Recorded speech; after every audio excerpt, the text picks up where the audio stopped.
Lukas pasal 7 ayat 36-50. Yesus diurapi oleh perempuan berdosa. Seorang Farisi mengundang Yesus untuk datang makan di rumahnya. Yesus datang ke rumah orang Farisi itu lalu duduk makan.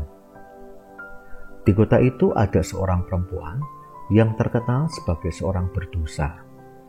Ketika perempuan itu mendengar bahwa Yesus sedang makan di rumah orang Farisi itu, datanglah ia membawa sebuah buli-buli pualam berisi minyak wangi. Sambil menangis ia pergi berdiri di belakang Yesus dekat kakinya, lalu membasahi kakinya itu dengan air matanya dan menyekanya dengan rambutnya. Kemudian ia mencium kakinya dan meminyakinya dengan minyak wangi itu. Ketika orang Farisi yang mengundang Yesus melihat hal itu, ia berkata dalam hatinya, "Jika ia ini nabi, tentu ia tahu siapakah dan orang apakah perempuan yang menjamahnya ini. Tentu ia tahu bahwa perempuan itu adalah seorang berdosa." Lalu Yesus berkata kepadanya, "Simon, ada yang hendak kukatakan kepadamu." Sahut Simon, "Katakanlah, Guru." Ada dua orang yang berhutang kepada seorang pelepas uang. Yang seorang berhutang 500 dinar, yang lain 50 dinar. Karena mereka tidak sanggup membayar, maka ia menghapuskan hutang kedua orang itu. "Siapakah di antara mereka yang akan terlebih mengasihi dia?" Jawab Simon, "Aku kira dia yang paling banyak dihapuskan hutangnya." Kata Yesus kepadanya, "Betul pendapatmu itu."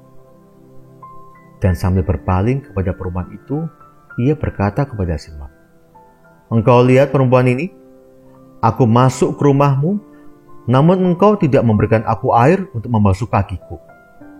Tetapi dia membasahi kakiku dengan air mata dan menyekanya dengan rambutnya. Engkau tidak mencium aku, tetapi sejak aku masuk, ia tiada henti-hentinya mencium kakiku. Engkau tidak meminyaki kepalaku dengan minyak, tetapi dia meminyaki kakiku dengan minyak wangi. Sebab itu aku berkata kepadamu, dosanya yang banyak itu telah diampuni, sebab ia telah banyak berbuat kasih. Tetapi orang yang sedikit diampuni, sedikit juga ia berbuat kasih." Lalu ia berkata kepada perempuan itu, "Dosamu telah diampuni." Dan mereka yang duduk makan bersama dia berpikir dalam hati mereka, "Siapakah ia ini, sehingga ia dapat mengampuni dosa?" Tetapi Yesus berkata kepada perempuan itu, "Imanmu telah menyelamatkan engkau, pergilah dengan selamat